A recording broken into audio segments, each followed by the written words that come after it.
এই যে ধৌলি আমাদের সি বিচকে টাটা বলে চললাম। পুরী আবার আসবো খুব তাড়াতাড়ি। ট্রাই করো। দোকানে 30 টাকা, এখানে 20 টাকা। ম্যাডাম ওখানে বসে আছে, হোটেল থেকে আমাদের বের করে দিয়েছে তো।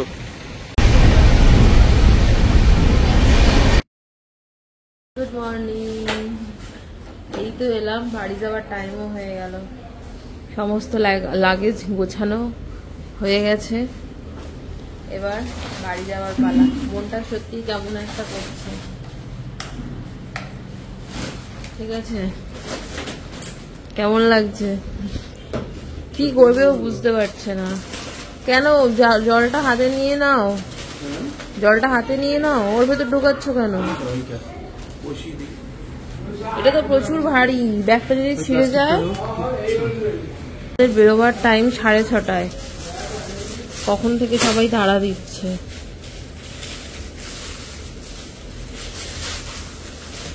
আমি অনেকক্ষণ উঠে পড়েছি, ও লেট। ট্রেন যদিও 10:30টায় আমাদের, ধৌলিতে যাব। এখন বাজে হচ্ছে 7:15। চলো, সমুদ্রকে টাটা বলার সময় এসে গেছে। বৃষ্টি হয়েছে বাইরে, হোটেল ফাঁকা হয়ে গেছে। উরি বাবা, রিসেপশনে ঘড়িতে বাজে এখন 7:25। এই হচ্ছে আমাদের হোটেল হেভেন। আমরা এখানে সব লাগেজগুলো রেখে দিলাম, চেক আউট করে দিয়ে বেরোলাম, কারণ একটু পরে আমাদের ট্রেন, 2 ঘন্টা 3 ঘন্টা পরে। আর ওই যে ম্যাডাম ওখানে বসে আছে, হোটেল থেকে আমাদের বের করে দিয়েছে তো, তাই এখানে বসে মনের দুঃখে সমুদ্রের হাওয়ার মজা নিচ্ছে। একা একা বসে আছো কেন তুমি? মনের দুঃখে এখানে বসে আছো?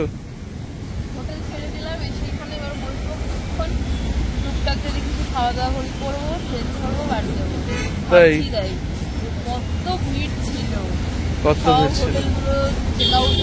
সব জানলা দরজা বন্ধ করে দিচ্ছে। আমাদের রুমটাই উপরের দরজা বন্ধ করে দিচ্ছে। ওই আমাদের হোটেল, হোটেল হেভেন। আর নিচে টেস্ট অফ বেঙ্গল। এখানে তোমরা কেউ খুব খাওয়ার টেস্টি। মানে কটা দিন 100% লোক ছিল, এখন 20% আছে, 80% মানুষ বেরিয়ে গেছে। হ্যাঁ, এখন 20% তাও নেই, 10% আছে। যাও আছে তারাও হয়তো আমাদের মতো না, যারাও আছে হয়তো তারা হয়তো আমাদের মতোই ওয়েট করছে। তাদেরও হয়তো লেটে ট্রেন আছে। আমাদের যেমন 10:25 ট্রেন, এখন বাজে 7:25। 3 ঘন্টা আমাদের হাতে টাইম আছে, তো 1.5 ঘন্টা আমরা টাইম স্পেন্ড করে তারপর আমরা বেরোবো। আর পুরীকে টাটা বলে চলে যাবে, পুরীকে টাটা বলে আমাদের চলে যেতে হবে। আর এখন এখানে মোটামুটি যেই লোকগুলো থাকবে তারা সব লোকালই থাকবে, কারণ কলকাতা, ওয়েস্ট বেঙ্গলে যারা আছে সবাই মোটামুটি বেরিয়ে গেছে। আমরা তো অনেক লেটে চেক আউট করলাম, সবাই 6টা 6:30টায় চেক আউট করে গেছে। কোথায়? আচ্ছা, ওই দিকটা হচ্ছে লাইট হাউস, এই হচ্ছে স্বর্গদ্বার, এই হচ্ছে আমাদের হোটেল।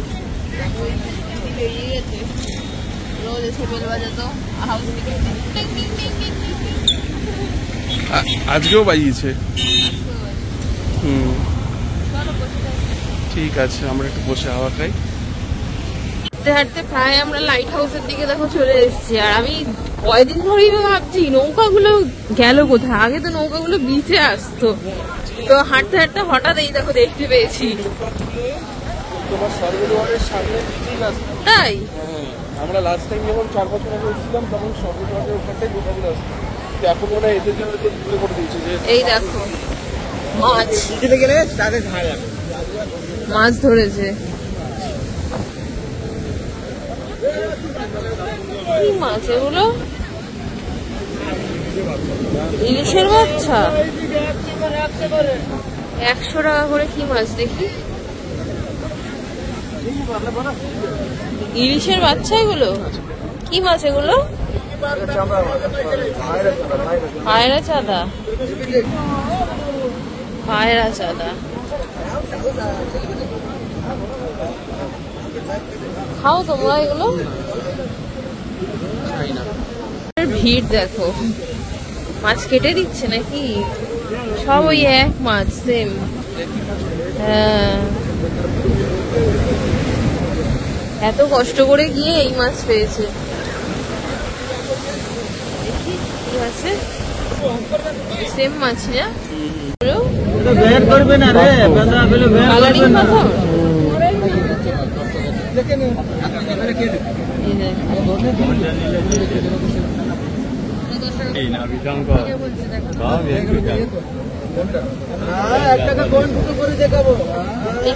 বড় দেখো এটা,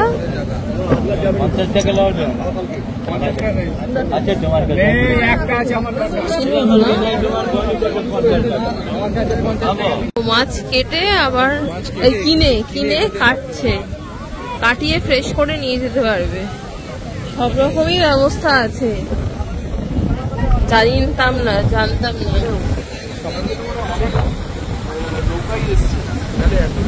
আগের দিন এখানে এলে আমরা দেখতে পেতাম সব নৌকাগুলো এখানে রাখা। হ্যাঁ, আমরা খাবো না।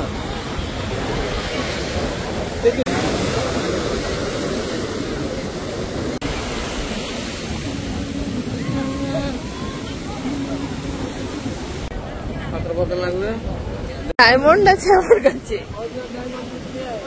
বাবা,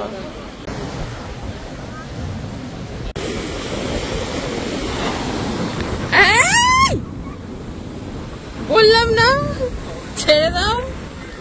সবে লেখা স্টার্ট করেছিলাম আমাদের জার্নি, কত বছর ধরে আমাদের জার্নি চলছে।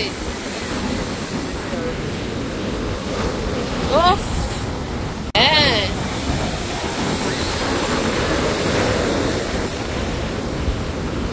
মোহনটা দেখি কেমন হয়। ও, আর ছানা পোড়া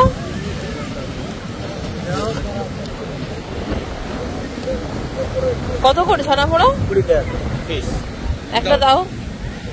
লাস্ট টাইম একটু ছানা পোড়া খেয়ে নি।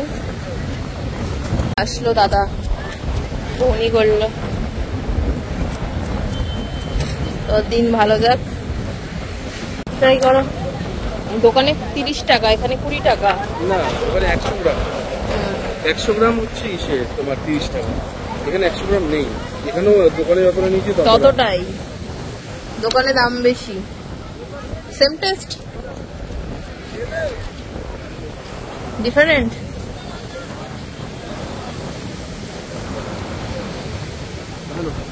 দোকানের থেকে এটা মিষ্টিটা বেশি।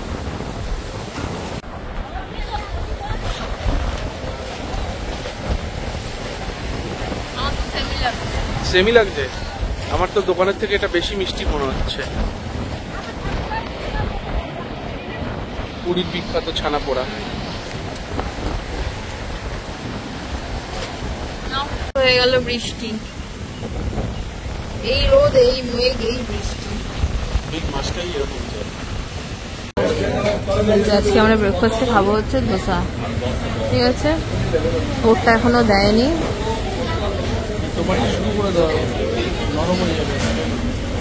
কি বলছিলে?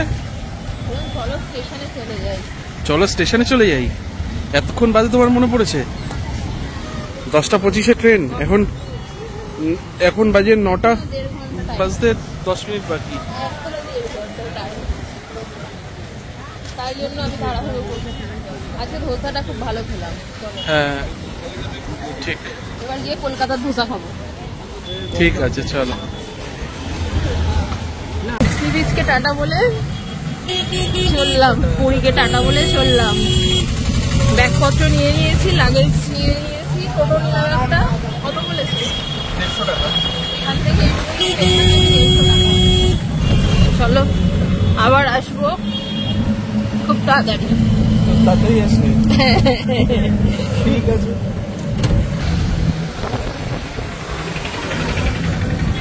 যাওয়ার পথে একটু দেখিয়ে দিই সবাই যে সমুদ্র দিকটা।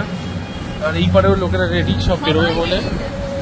সবারই মনে হচ্ছে ধৌলি এক্সপ্রেসের ট্রেন আছে, এর জন্য আমাদের মতো লেট করে বেরোচ্ছে।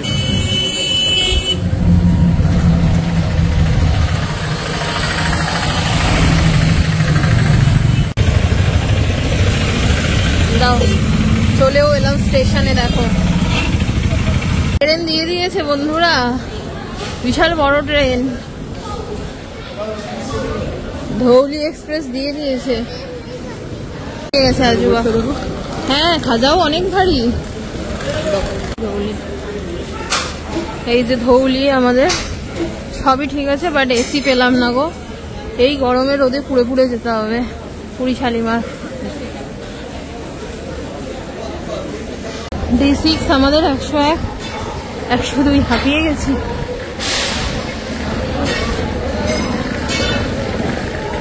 আগে আমি উঠি। উড়ি বাবা, কপালটা এতটাই খারাপ, ট্রেন তো যাবে ওই দিকে, সিট আমাদের এই দিকে।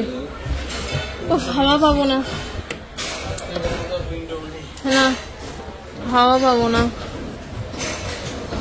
হিরো ঘেমে গেছে হাফ প্যান্ট পরে। আমি তো ওকে তাই বললাম হাফ প্যান্ট পরো। এখন দেখো 10:26 হয়ে গেছে, ট্রেন এখনো ছাড়লো না। 10:25 আমাদের ছাড়ার কথা, শুরুতেই লেট, 1 মিনিট লেট, ছাড়ছে না। ওই তো 27 হয়ে গেল। কাটায় 10:27 আমাদের ট্রেন ছাড়লো কলকাতার উদ্দেশ্যে। ঠিক আছে, জয় জগন্নাথ বলে আমরাও বেরিয়ে পড়লাম। জার্নিটা যেন আমাদের ভালো হয়। সেট থেকে বেরিয়ে গেলাম, এইবার শুরু হলো আসল খেল। ফার্স্ট টাইম এই ট্রেনে বসে প্রচুর কষ্ট। আর তুমি জানো কষ্ট, তুমি সেই নিয়েই এলে। কি আসতে বলেছিল তোমাকে? তুমি আমাকে জোর করিয়ে আনালে। Shut up.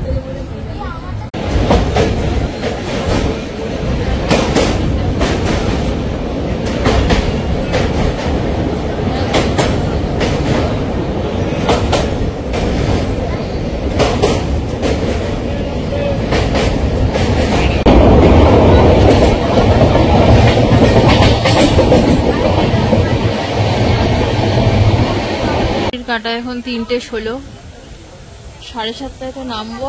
ট্রেন এখন দাঁড়িয়ে আছে কোথায় জানি না। নেচারটা এত ঠান্ডা ঠান্ডা, তাই ক্যাপচার করবো বলে ব্লগটা স্টার্ট করলাম। অবস্থা, এত খিদে পেয়েছে আমাদের, সিঙ্গাড়া আর কেক খেলাম। তুমি খাওনি? আমার খিদে পায়, ওর খিদে পায় না। 5টা সিঙ্গাড়ার মধ্যে 2টো আমি খেলাম, কেকটা তো সমান সমানই খেলাম। 10 মিনিটের মধ্যে আবার খিদে পেয়ে গেল। শুধু আমার একারই খিদে পায়। তো ওয়েদারটা খুব ভালো আছে ভগবানের দয়ায়, প্রভুর দয়ায়। এরা যখন ফিরেছিল প্রচন্ড গরম ছিল, প্রচন্ড, তাই তো? আকাশে পুরো মেঘ, দেখো না, খুব সুন্দর ওয়েদার। তাই কষ্ট হচ্ছে, বাট অতটাও কষ্ট হচ্ছে না, শুধু বসার জন্য কষ্ট হচ্ছে। টানা 10:30 থেকে এখন 3টে বাজে বসে আছি, সেটা একটা কষ্ট তো হবেই। সব ধান চাষ হয়েছে, দেখো না কি সুন্দর সবুজ সবুজ গ্রিনারি, হেভি লাগছে। এই দুপাশের পাহাড় জানে আমার ভালোবাসার মানে।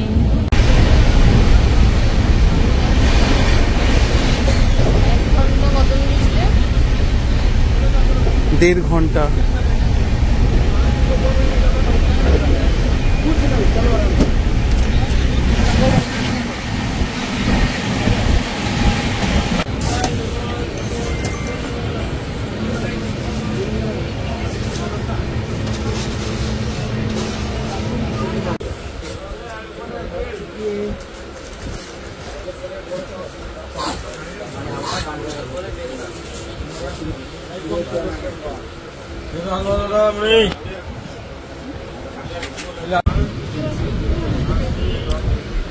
কি আপডেট? কটা বাজে? 8:05। কোথায় আছি? এখনো সাঁতরাগাছি পৌঁছাতে পারিনি, এতই অবস্থা খারাপ। খড়গপুরে অনেকটাই ট্রেন আমাদের ফাঁকা হয়ে গেছে, আর আমার তো জঘন্য অবস্থা।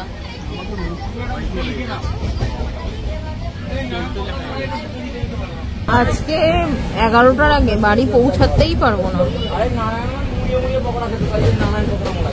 তবে কোলাঘাট আমরা দেখো ক্রস করছি। ঘড়ির কাঁটায় 9:46। হ্যারাসমেন্ট কাকে বলে দেখো।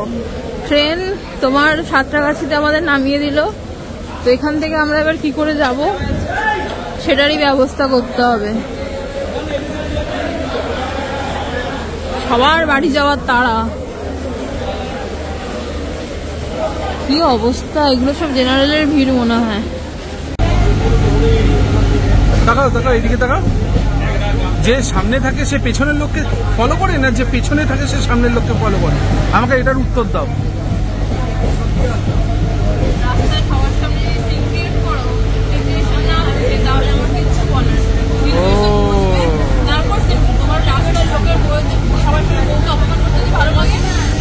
আচ্ছা,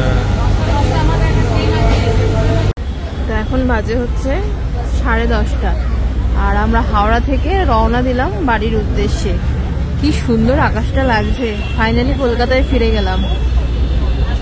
অনেকটা হেক্টিক জার্নি করে, অনেকটা। তোমরা প্লিজ ধৌলিতে উঠবে না, প্লিজ রিকোয়েস্ট করছি। দরকার হলে প্ল্যান ক্যান্সেল করো, বাট ধৌলিতে উঠো না। ঠিক আছে, আমি দেখবো কোনোদিনই যদি ধৌলির প্রয়োজন পড়ে তুমি ট্যুর ক্যান্সেল করো না, ধৌলিতেও আবার চাপো। হ্যাঁ আছে, কিন্তু কোন ব্যাগে আছে কে পারবে। ফাইনালি বাড়ির গলিতে, রাত 11:30 বাজে। উফ। তো এটা হচ্ছে পরের দিন। কালকে তো এসে আর আমি ব্লগটা কন্টিনিউ করতে পারিনি, পসিবলই ছিল না। এখন ভিডিওটা এডিটিং করতে বসে মনে পড়লো যে ভিডিওটা তো আমি এন্ড করিনি। যতটা তোমাদেরকে ইজি দেখালাম যে জার্নিটা এতটা ইজি ছিল, বাট অতটাও ইজি ছিল না। ঠিক আছে, প্রচন্ড কষ্ট হয়েছে আমাদের আসতে। পরে আজকে এসে জানতে পারলাম যে এবার থেকে ধৌলি মনে হয় শিয়ালদাতে, এই সরি হাওড়াতে এসেই, মানে হাওড়া টু দাঁড়াও, ধৌলি হাওড়াতেই আসছে, শালিমারে আর যাবে না। মানে তোমরা ধৌলি থেকে হাওড়াতে ডিরেক্ট এবার থেকে ফিরতে পারবে। প্রচন্ড কষ্ট হয়েছে, প্রচন্ড কষ্ট হয়েছে। তো চলো আজকে ব্লগটা এখানেই এন্ড করছি। তোমাদের কাছে একটাই রিকোয়েস্ট, তোমরা পুরী সিরিজে প্রচুর ভালোবাসা দিয়েছো, বাট একদম সাবস্ক্রাইব করোনি। যারা আমার ভিডিও দেখছো, যারা সাবস্ক্রাইব করেননি, প্লিজ সাবস্ক্রাইব করে দিও। অবশ্যই এটা লাইক করে দিও, ভিডিওটা প্রচুর প্রচুর হাইপ করে দিও, শেয়ার করো। দেখা হচ্ছে নতুন ভিডিওর সাথে। Bye, good night.